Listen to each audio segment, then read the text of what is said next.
Billy et Tommy se dirigèrent vers les bureaux des houillères.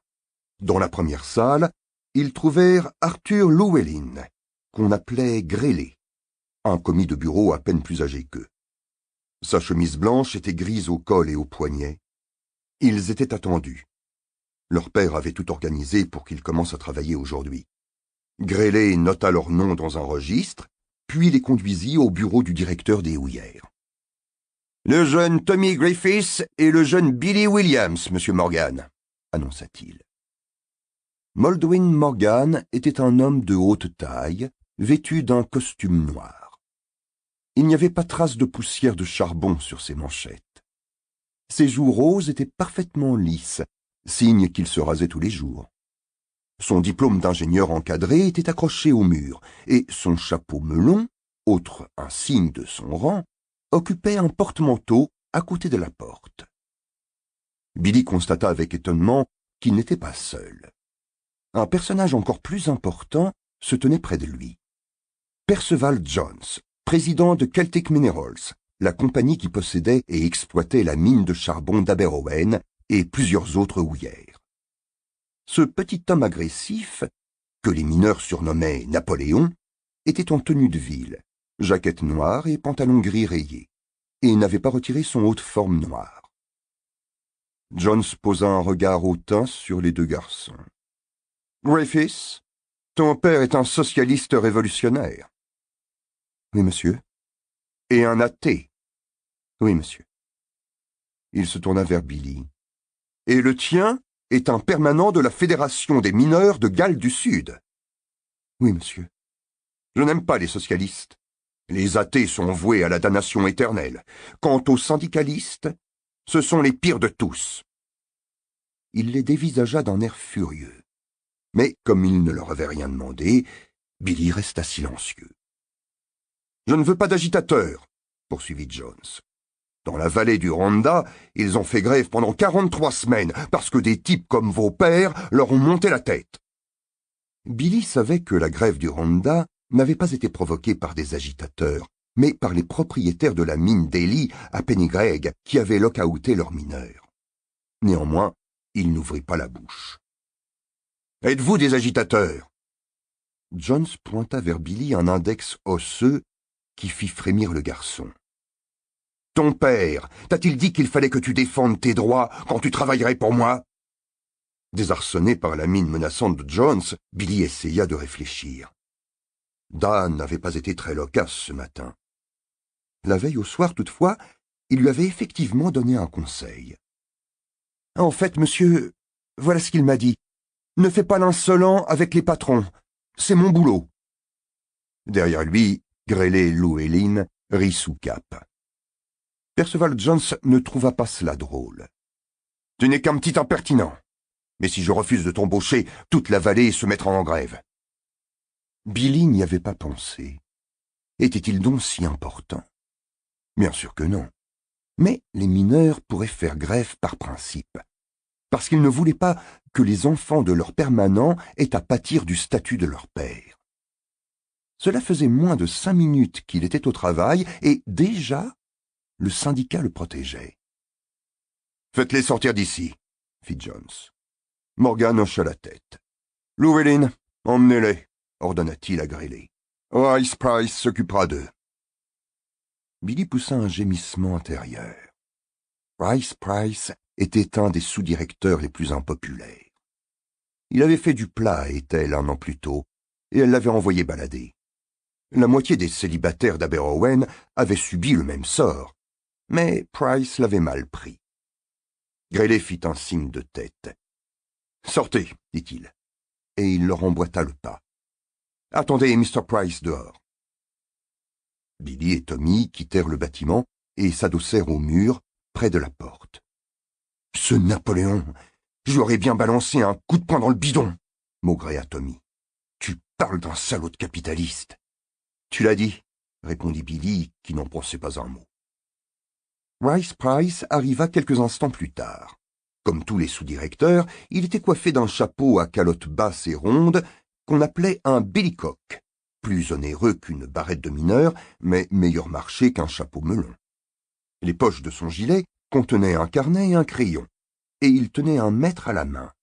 Une barbe de plusieurs jours lui ombrait les joues, et il lui manquait une incisive. Billy le savait intelligent, mais sournois. « Bonjour, Monsieur Price » lança Billy. Price prit l'air méfiant. « Te voilà bien poli aujourd'hui, Billy deux fois. Mr. Morgan a dit qu'on devait descendre à la fosse avec vous. »« Ah oui ?» Price avait la manie de jeter des regards à droite et à gauche, et parfois même derrière lui, comme s'il craignait un mauvais coup. « On va voir ça. » Il leva les yeux vers la roue du chevalement, semblant y chercher une explication. « J'ai autre chose à faire qu'à m'occuper de gamins comme vous, » ajouta-t-il en entrant dans le bureau. « J'espère qu'il va demander à quelqu'un d'autre de nous descendre, » murmura Billy. « Il déteste ma famille parce que ma sœur n'a pas voulu sortir avec lui. »« Ta sœur ? Elle se croit trop bien pour les hommes d'Aberrowen, » lança Tommy, répétant manifestement des propos qu'il avait entendus. « Elle est trop bien pour eux, » rétorqua Billy avec force. Price sortit. « C'est bon, venez par ici, » dit-il avant de s'éloigner à grands pas. Les garçons le suivirent dans la lampisterie, dont le responsable tendit à Billy une lampe de sûreté en laiton brillant qu'il accrocha à sa ceinture comme faisaient les hommes. On leur avait parlé des lampes des mineurs en classe. Un des dangers des mines de charbon était le méthane, un gaz inflammable qui suintait des veines de charbon. Les mineurs l'appelaient le grisou. Il provoquait toutes les explosions souterraines. Les mines galloises étaient notoirement grisouteuses. La lampe de sûreté était ingénieusement conçue pour éviter que sa flamme ne mette le feu au gaz. En présence de méthane, elle changeait de forme, s'allongeant et prévenant ainsi le mineur. Le grisou était en effet inodore. Si la lampe s'éteignait, il était impossible au mineur de la rallumer lui-même. Les allumettes étaient strictement interdites en bas, et les lampes verrouillées pour empêcher toute infraction à la règle. En cas de problème, il fallait apporter la lampe à une station d'allumage située généralement tout au fond de la mine, près du puits. Cela pouvait obliger les mineurs à parcourir plus d'1 kilomètre, mais c'était indispensable pour éviter les risques d'explosion. À l'école, on avait expliqué aux garçons que la généralisation de la lampe de sûreté montrait que les propriétaires de mines se souciaient de la sécurité de leurs employés. Comme si, répliquait Da, les patrons n'avaient pas intérêt à éviter les explosions qui provoquent des arrêts de travail et endommagent les galeries. Une fois munis de leurs lampes, les hommes faisaient la queue pour monter dans la cage. Un panneau d'affichage avait été astucieusement placé le long de la file d'attente. Des avis écrits à la main ou en caractères d'imprimerie grossiers annonçaient un entraînement de cricket, un concours de fléchettes, un canif perdu, un concert de la chorale d'hommes d'Aberrowen et une conférence sur la théorie du matérialisme historique de Karl Marx à la bibliothèque municipale. Mais les sous-directeurs n'étaient pas obligés de prendre la file, et Price s'avança jusqu'au premier rang, les garçons sur ses talons. Comme la plupart des mines, Aberrowen avait 2 puits. Un système de ventilation envoyait de l'air par l'un et l'aspirait par l'autre. Les propriétaires donnaient souvent aux puits des noms fantaisistes. Ici, c'était Pyram et Tisbé. Il se trouvait à côté de Pyram, le puits d'extraction, et Billy sentait le courant d'air chaud monter du fond. L'année précédente, Billy et Tommy avaient décidé d'aller voir à quoi ressemblait le puits. Le lundi de Pâques, alors que les hommes ne travaillaient pas, ils avaient évité le gardien et s'étaient glissés à travers le terrain vague jusqu'au carreau. Puis, ils avaient escaladé la clôture. La structure de la cage ne recouvrant pas entièrement la bouche du puits, ils s'étaient allongés à plat ventre, tout près du bord. Avec un mélange d'effroi et de fascination, ils avaient plongé le regard au fond de ce terrible trou, et Billy avait senti son cœur se soulever. La noirceur semblait infinie. Il avait éprouvé un frisson où se mêlait de la joie, parce qu'il n'était pas forcé d'y descendre, et de l'épouvante, parce qu'un jour, il serait bien obligé d'y aller. Il avait jeté un caillou à l'intérieur, et il l'avait entendu rebondir contre les glissières de bois de la cage et contre le revêtement de briques du puits. Ils avaient dû attendre un temps terrifiant avant de percevoir un faible clapotis très loin lorsqu'il avait enfin touché l'eau au fond. Un an s'était écoulé, et il s'apprêtait à présent à suivre le trajet de cette pierre. Il ne voulait pas être un poltron. Il devait se conduire en homme, même s'il n'avait pas l'impression d'en être un. Le déshonneur serait pire que la mort. Il apercevait la grille coulissante qui fermait le puits. Au-delà s'ouvrait le vide, car la cage était en train de remonter. De l'autre côté du puits, le moteur d'extraction actionnait les molettes tout en haut. Des jets de vapeur en sortaient. Les câbles claquaient contre leur glissière avec un bruit de fouet. Une odeur d'huile chaude imprégnait l'atmosphère. Dans un cliquetis métallique, la cage vide surgit derrière la grille. Le moulineur, qui en contrôlait le chargement et le déchargement à l'étage supérieur, repoussa la grille. Rice Price monta dans la cage vide et les deux garçons le suivirent. 13 mineurs entrèrent derrière eux. La cage contenait 16 personnes en tout. Le moulineur referma brutalement la grille. Pendant un moment, rien ne bougea. Billy se sentait terriblement vulnérable. Le sol était solide sous ses pieds, mais il aurait facilement pu glisser par les barreaux largement espacés de la cage. Même si celle-ci était suspendue à un filin d'acier, cela ne suffisait pas à assurer une parfaite sécurité. Tout le monde savait que le câble de Tirpentwist s'était cassé un jour de 1902 et que la cage était tombée à pic jusqu'au fond, faisant 8 morts. Il adressa un signe de tête au mineur à côté de lui. Harry Hewitt, dit Graisse de Rognon, un garçon au visage bouffi, n'était son aîné que de 3 ans, mais mesurait 30 bons centimètres de plus. Billy se souvenait de lui à l'école. Il était resté en 3e année avec les petits de 10 ans, ratant systématiquement l'examen de passage jusqu'à ce qu'il soit en âge de travailler. Une sonnerie se déclencha, signalant que l'encageur au fond de la mine avait fermé sa grille. Le moulineur actionna un levier, puis un autre timbre retentit. Le moteur à vapeur siffla et l'on entendit un claquement. La cage tomba dans le vide.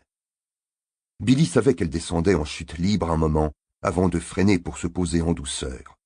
Mais aucune connaissance théorique préalable n'aurait pu le préparer à cette sensation de s'abîmer dans les entrailles de la terre.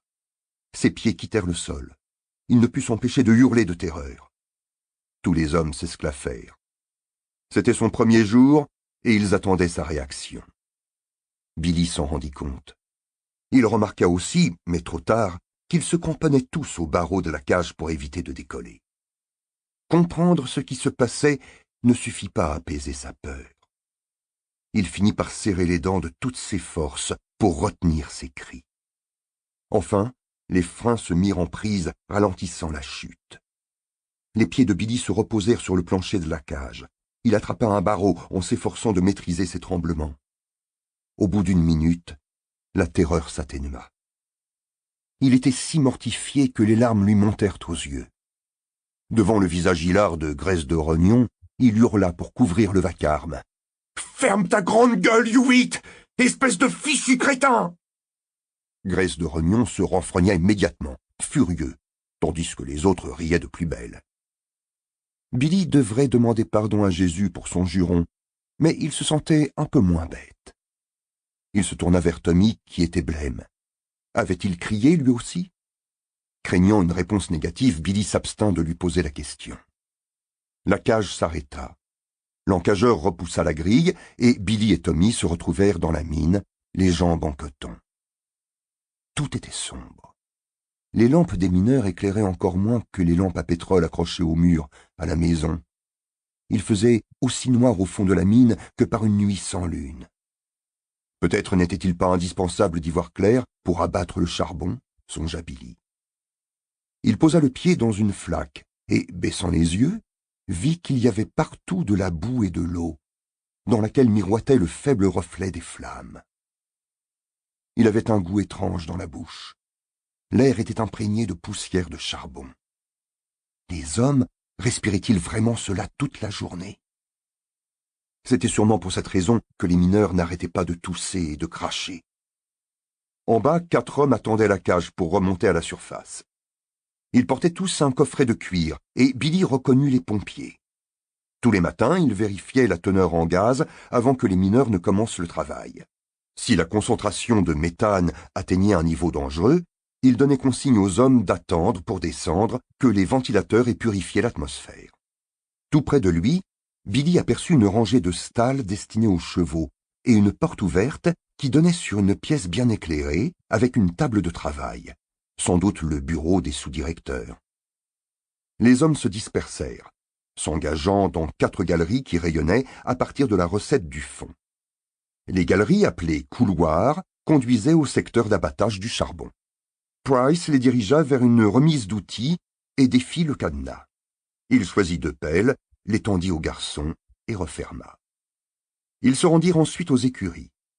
Un homme, vêtu en tout et pour tout d'un short et de bottes, pelletait de la paille souillée qu'il sortait d'une stalle pour la jeter dans une berline à charbon. La sueur ruisselait de son dos musclé. Price lui demanda « Vous avez besoin d'un coup de main? Vous voulez un garçon ?» L'homme se retourna. Billy reconnut Dai Cheval, un aîné du temple Bethesda. Mais lui ne parut pas le reconnaître. « Pas le petit, dit-il. »« Entendu, fit Price. Je vous laisse l'autre. C'est Tommy Griffiths. » Tommy était visiblement content. Il avait obtenu ce qu'il voulait. Même si son travail se limitait à vider le fumier, il travaillait aux écuries. « Viens par là, Billy 2 fois, » ordonna Price en s'engageant dans un des couloirs.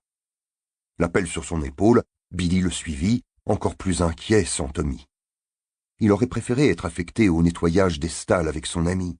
« Qu'est-ce que je vais devoir faire, Monsieur Price ?»« Tu peux le deviner, non? À ton avis, pourquoi est-ce que je t'ai donné cette foutue pelle ?» Ce gros mot gratuit heurta Billy. Il n'avait pas la moindre idée de ce qu'il aurait à faire, mais préféra ne plus poser de questions. La galerie était arrondie et son toit renforcé par des supports d'acier incurvés. Un tuyau de 5 cm de diamètre courait sur la partie supérieure. Il contenait sans doute de l'eau. Toutes les nuits, en effet, on aspergeait les couloirs pour faire retomber la poussière. Non seulement mauvaise pour les poumons des mineurs, Celtic Minerals ne s'en serait certainement pas préoccupé si cela avait été le seul problème, elle constituait aussi un risque d'incendie. Le système d'arrosage était cependant insuffisant. Da avait réclamé des tuyaux de 15 cm de diamètre, mais Percival Jones avait refusé cette dépense supplémentaire. Après avoir parcouru 400 mètres, ils s'engagèrent dans une galerie latérale qui remontait. C'était un passage plus ancien, plus étroit, où les étais de bois remplaçaient le cerclage d'acier. Price était obligé de baisser la tête là où le plafond s'enfonçait. Tous les 30 mètres environ, il passait devant l'entrée d'atelier où les mineurs abattaient déjà le charbon. Billy entendit un grondement, et Price lança « Dans la bouche !» Quoi? Billy regarda par terre. Il y avait des bouches d'égout sur les trottoirs des villes, mais il ne distinguait rien sur le sol, à part les rails sur lesquels circulaient les berlines. Levant la tête, il vit un cheval qui arrivait vers lui, descendant la pente d'un trot rapide, devant un convoi de berlines. « Dans la bouche !» hurla Price. Billy ne comprenait toujours pas ce qu'il devait faire. Il voyait bien que la galerie était à peine plus large que les berlines. Il allait se faire écraser. Price sembla soudain s'enfoncer dans le mur et disparaître. Billy lâcha sa pelle, fit demi-tour et revint sur ses pas en courant. Il essayait de garder de l'avance sur le cheval, mais celui-ci allait étonnamment vite. Il aperçut alors une niche entaillée dans la paroi, sur toute la hauteur de la galerie, et se souvint qu'il en avait vu d'autres, sans y prêter attention, tous les 25 mètres environ. C'était probablement ce que Price appelait une bouche. Il s'y précipita, et le convoi passa dans un bruit d'enfer. Billy ressortit, le souffle court. Price feignit d'être en colère, mais il souriait. « Il faut être plus vigilant que ça, autrement tu vas te faire tuer ici, comme ton frère. » Beaucoup d'hommes prenaient plaisir à enfoncer les novices et à se moquer de leur ignorance. Billy n'aimait pas ça. Il se promit de ne pas être comme eux quand il serait grand. Il ramassa sa pelle. Elle était intacte. « Tu as eu de la chance, » commenta Price. « Si la berline l'avait cassée, tu aurais dû la rembourser. » Ils se remirent en marche et arrivèrent bientôt dans un secteur épuisé où les chantiers étaient déserts. Il y avait moins d'eau sous leurs pieds et le sol était recouvert d'une épaisse couche de poussière de charbon. Ils bifurquèrent à plusieurs reprises et Billy perdit tout sens de l'orientation. À un endroit où la galerie était obstruée par une vieille berline crasseuse, ils s'arrêtèrent. « Il faut nettoyer ce coin », lui dit Price. C'était la première fois qu'il prenait la peine de lui donner une explication. Billy eut le sentiment très net qu'il lui mentait. « Voilà ton travail. Pelleter la gadoue et la mettre dans la berline. » Billy regarda autour de lui. La couche de poussière de charbon atteignait bien 30 centimètres d'épaisseur dans toute la zone éclairée par sa lampe, et il devina que c'était la même chose plus loin. Il pouvait pelleter une semaine sans qu'on voie grande différence. Et pourquoi faire? Le secteur avait fini d'être exploité. Pourtant, il ne posa pas de questions. On cherchait sans doute à le mettre à l'épreuve. « Je reviens dans un moment voir comment tu t'en tires, » dit Price. Et il fit demi-tour. Billy était seul. Il n'avait pas imaginé une chose pareille. Il s'était attendu à travailler avec des mineurs expérimentés et à apprendre son métier en les observant. Mais il était bien obligé de faire ce qu'on lui avait dit. Il détacha sa lampe de sa ceinture et regarda autour de lui, cherchant où la mettre. Il n'y avait rien qui puisse servir d'étagère. Il la posa, mais elle n'éclairait presque rien. Il se souvint alors des clous que Da lui avait donnés. Voilà à quoi ils servaient. Il en sortit un de sa poche. En utilisant le fer de sa pelle comme marteau, il l'enfonça dans un étai de bois et y accrocha sa lampe. C'était mieux. La berline arrivait à hauteur de poitrine d'homme, c'est-à-dire d'épaule pour Billy. Et dès qu'il se mit au travail, il se rendit compte que la moitié de la poussière glissait de sa pelle avant qu'il n'ait pu la verser par-dessus bord. Il trouva une méthode pour faire pivoter le fer et éviter cet accident. En l'espace de quelques minutes, il fut couvert de sueur et comprit à quoi servait le deuxième clou. Il l'enfonça dans une autre poutre et y suspendit sa chemise et son pantalon. Au bout d'un moment, il eut l'impression qu'on l'observait. Du coin de l'œil, il aperçut une vague silhouette, debout immobile comme une statue. « Oh mon Dieu !» cria-t-il en faisant volte-face. C'était Price. « J'ai oublié de vérifier ta lampe, » dit-il. Il la décrocha du clou et la tripota quelques secondes. « Pas terrible. Je vais te laisser la mienne. » Il accrocha l'autre lampe et disparut. Même si ce type était bizarre, au moins il semblait soucieux de la sécurité de Billy. Celui-ci se remit au travail. Il eut vite mal aux bras et aux jambes. Il avait pourtant l'habitude de manier la pelle, songea-t-il. Da élevait un cochon dans le terrain qu'ils avaient derrière la maison, et Billy était chargé de nettoyer la porcherie une fois par semaine. Mais cela lui prenait à peu près un quart d'heure. Tiendrait-il le coup toute la journée? Sous la saleté, il rencontra une couche de rochers et d'argile. Au bout d'un moment, il avait dégagé une surface d'un peu plus d'1 mètre de côté, la largeur de la galerie. La gadoue remplissait à peine le fond de la berline, et il était épuisé. Il essaya de pousser la benne un peu plus loin pour réduire la distance à parcourir avec sa pelle chargée, mais, de toute évidence, les roues étaient grippées. Il n'avait pas de montre et était incapable d'estimer depuis combien de temps il travaillait. Il ralentit l'allure, ménageant ses forces. La lumière déclina. La flamme commença par vaciller, et Billy leva un regard inquiet vers la lampe accrochée au clou. Il savait qu'en cas de grisou, la flamme s'allongeait. Ce n'était pas le cas, ce qui le rassura. Puis, elle s'éteignit pour de bon. Il n'avait jamais connu une obscurité aussi profonde. Il ne voyait rien. Pas la moindre tache grisâtre, pas la moindre nuance d'un noir un peu moins noir. Il leva sa pelle au niveau de son visage et la tint juste devant son nez. Il ne la distinguait même pas. Ce devait être ainsi quand on était aveugle. Il resta immobile. Que faire? Il était censé apporter sa lampe à la station d'allumage, mais même s'il y avait vu clair, il n'aurait pas pu retrouver son chemin à travers les galeries. Il risquait de tourner en rond dans les ténèbres pendant des heures. Il n'avait pas la moindre idée du nombre de kilomètres que couvrait la partie abandonnée de l'exploitation et n'avait aucune envie qu'on doive envoyer une équipe le chercher. Il ne lui restait qu'à attendre le retour de Price. Le sous-directeur lui avait dit qu'il reviendrait dans un moment. Cela pouvait être quelques minutes, aussi bien qu'une heure, ou plus. Billy se doutait que ce serait certainement plus tard que plus tôt. Price l'avait sûrement fait exprès. Un courant d'air ne pouvait pas éteindre une lampe de sûreté et, de toute façon, il n'y avait pas un souffle. Price avait remplacé la lampe de Billy par une autre qui ne contenait presque plus d'huile. Il s'apitoya un instant sur son sort, les larmes aux yeux.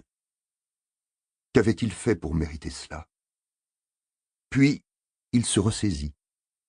C'était encore une mise à l'épreuve, comme la cage. Il leur montrerait qu'il n'était pas une mauviette. Il continuerait à travailler malgré l'obscurité. Voilà ce qu'il ferait. Se risquant à bouger pour la première fois depuis que la lumière s'était éteinte, il enfonça sa pelle dans le sol et la poussa en avant, essayant de ramasser de la poussière. Quand il la souleva, il lui sembla en juger par le poids que le fer était chargé. Il se retourna, fit 2 pas, puis banda ses muscles, s'efforçant de la vider dans la berline, mais il avait mal estimé la hauteur. La pelle heurta la paroi de la benne et s'allégea soudainement. Son chargement était tombé par terre. Il essaierait de mieux calculer. Il recommença, levant sa pelle plus haut.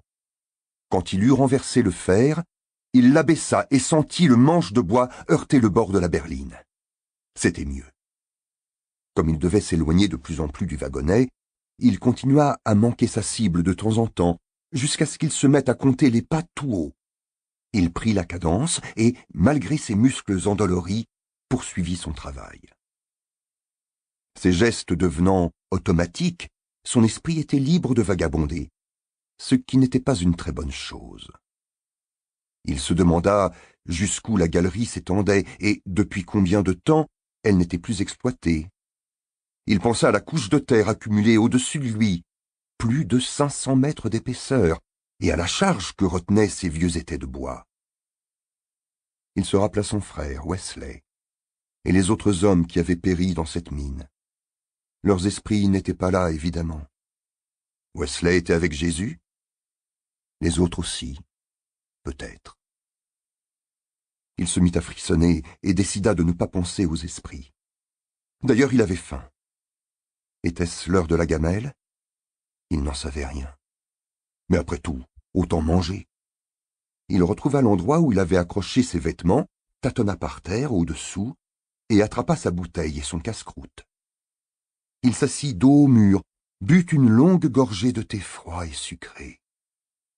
Comme il mangeait sa tartine de graisse, il entendit un petit bruit. Il espéra, sans se faire trop d'illusions, que c'était le crissement des chaussures de Rice Price. En réalité, ce couinement lui était familier. C'étaient des rats. Il n'avait pas peur. Les rats ne manquaient pas dans les caniveaux qui longeaient les rues d'Aberrowen. Mais il paraissait plus hardi dans le noir, et, quelques instants plus tard, il en sentit un qui courait sur ses jambes nues. Faisant passer son casse-croûte dans sa main gauche, il ramassa sa pelle et la battit violemment. Cela ne les effraya même pas, et il sentit de nouveau les petites griffes sur sa peau. Cette fois, une des bêtes cherchait à grimper sur son bras. La nourriture les attirait, évidemment. Les couinements redoublèrent. Ils devaient être drôlement nombreux. Il se releva et fourra le reste de sa tartine dans sa bouche. Il but encore un peu de thé, puis mangea son gâteau. Il était délicieux, plein de fruits secs et d'amandes. Mais un rat lui grimpa le long de la jambe, et il fut obligé d'avaler le reste tout rond. Ils avaient dû comprendre qu'il n'y avait plus rien à manger, parce que les petits cris s'atténuèrent peu à peu avant de s'évanouir pour de bon. La nourriture ayant redonné un peu d'énergie à Billy, il se remit au travail. Bientôt, une douleur cuisante dans le dos l'obligea à ralentir la cadence et à multiplier les pauses. Pour se réconforter, il se dit qu'il pouvait être plus tard qu'il ne croyait. Déjà midi, peut-être. Quelqu'un devait venir le chercher à la fin du poste. Le lampiste vérifiait les numéros des lampes, si bien qu'on savait toujours si un homme n'était pas remonté. Mais Price avait pris celle de Billy. Avait-il l'intention de laisser Billy au fond jusqu'à demain? Impossible. Dave ferait un sacré foin. Les patrons avaient peur de lui. Perceval Jones l'avait plus ou moins reconnu. Tôt ou tard, c'était sûr. Quelqu'un viendrait. Quand la faim le reprit, il fut certain que de longues heures s'étaient écoulées. Il commença à avoir peur et n'arriva plus à se raisonner. C'étaient les ténèbres qui le décourageaient. Il aurait pu supporter l'attente s'il avait vu clair. Dans ce noir absolu, il perdait la tête. Il ne pouvait pas s'orienter, et chaque fois qu'il s'éloignait de la berline, il avait peur de s'écraser contre la paroi de la galerie. Ce matin, il avait redouté de pleurer comme un gosse. Maintenant, il devait s'empêcher de hurler. Il se rappela ce que Mame avait dit. « Jésus est toujours avec toi, même au fond de la mine. » Sur le coup, il avait cru qu'elle voulait seulement lui dire de bien se tenir. Mais elle avait été plus sage que cela. Évidemment, Jésus était avec lui. Jésus était partout. L'obscurité n'avait aucune importance, pas plus que le temps qui passait. Quelqu'un veillait sur lui. Pour s'en convaincre, il entonna un cantique. Il n'avait pas encore mué et détestait sa voix de soprano. Mais il n'y avait personne pour l'entendre et il chantait à plein poumon. Quand il eut chanté toutes les strophes et que la crainte revint, il imagina Jésus, debout, de l'autre côté de la berline, qu'il observait avec une expression de gravité et de compassion sur son visage barbu. Billy chanta un autre cantique. Il pelletait et marchait au rythme de la musique. La plupart des mélodies étaient entraînantes. De temps en temps, il se demandait si on ne l'avait pas oublié. Et si le poste était fini, s'il n'y avait personne d'autre en bas, s'il était tout seul. Il lui suffisait alors de se rappeler la silhouette en robe, debout, à ses côtés dans le noir. Il connaissait beaucoup de cantiques. Il allait au temple Bethesda 3 fois par dimanche, depuis qu'il était assez grand pour rester assis sagement. Les livres de cantiques étaient chers, et un certain nombre de paroissiens ne savaient pas lire. Aussi tout le monde apprenait-il les paroles par cœur. Quand il eut chanté 12 cantiques, il calcula qu'1 heure avait dû s'écouler. Le poste était sûrement fini, non? Il en chanta encore 12. Ensuite, il eut du mal à tenir le compte. Il répéta ses préférés. Il travaillait de plus en plus lentement. Il chantait « Il est sorti du tombeau à tue-tête » quand il aperçut une lumière. Ses gestes étaient devenus tellement automatiques qu'il ne s'interrompit même pas. Il prit une nouvelle pelletée et la porta jusqu'à la berline, chantant toujours. La lumière devint plus vive. À la fin du cantique, quand Billy s'appuya sur sa pelle, Price était là, à le regarder, lampe à la ceinture, avec une curieuse expression sur son visage plongé dans l'ombre. Billy réprima son sentiment de soulagement. Pas question de montrer à Price ce qu'il éprouvait. Il enfila sa chemise et son pantalon, puis décrocha la lampe éteinte du mur et la mit à sa ceinture. « T'as eu un problème ?» demanda Price.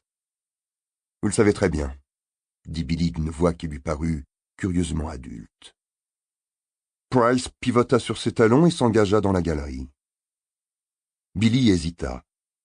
Il le regarda derrière lui. De l'autre côté de la berline, il aperçut un visage barbu et une robe pâle juste avant que la silhouette s'évanouisse comme un rêve. « Merci » chuchota Billy en direction de la galerie déserte. Il suivit Price, les jambes si endolories qu'il avait l'impression qu'il allait tomber, mais cela lui était bien égal. Il y revoyait clair, et le poste était fini. Bientôt il serait à la maison et pourrait se coucher. Arrivés à la recette du fond, ils entrèrent dans la cage avec une foule de mineurs au visage noir. Tommy Griffiths n'était pas là, mais Grace de Rognon Hewitt se trouvait avec eux. Comme ils attendaient le signal de la surface, Billy remarqua qu'ils le regardaient tous avec un sourire narquois. « Et alors, Billy deux fois, comment s'est passée cette première journée ?» demanda Hewitt. « Bien, merci. » Hewitt avait l'air mauvais. Il n'avait sûrement pas oublié que Billy l'avait traité de fichu crétin. « Pas de problème ?» insista-t-il. Il savait quelque chose, cela ne faisait aucun doute. Billy voulait leur montrer qu'il n'avait pas cédé à la peur. « Ma lampe s'est éteinte. dit-il, réussissant à grand-peine à empêcher sa voix de trembler. Il jeta un coup d'œil à Price et jugea plus viril de ne pas l'accuser. « J'ai eu un peu de mal à pelleter dans le noir toute la journée, » acheva-t-il. Il était évidemment très en deçà de la vérité. Il risquait d'imaginer que l'épreuve n'avait pas été très dure, mais cela valait mieux que d'avouer qu'il avait été terrifié. Un des hommes les plus âgés prit la parole. C'était John Jones, l'épicerie, ainsi surnommé à cause de sa femme qui tenait une petite épicerie dans leur salon. « Toute la journée ?»« Oui. » John Jones se tourna vers Price.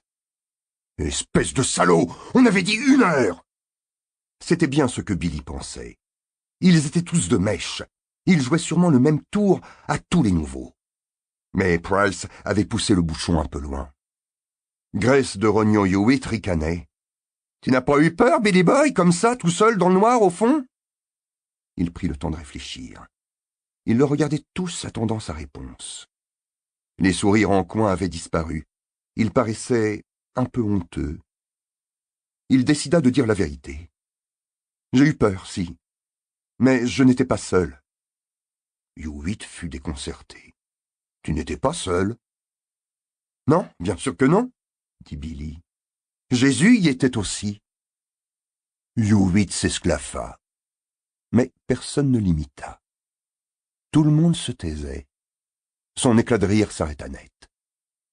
Le silence dura plusieurs secondes. Dans un cliquetis métallique accompagné d'un soubresaut, la cage s'éleva enfin. Harry Hewitt se détourna. Après cela, on l'appela Billy Jésus y était.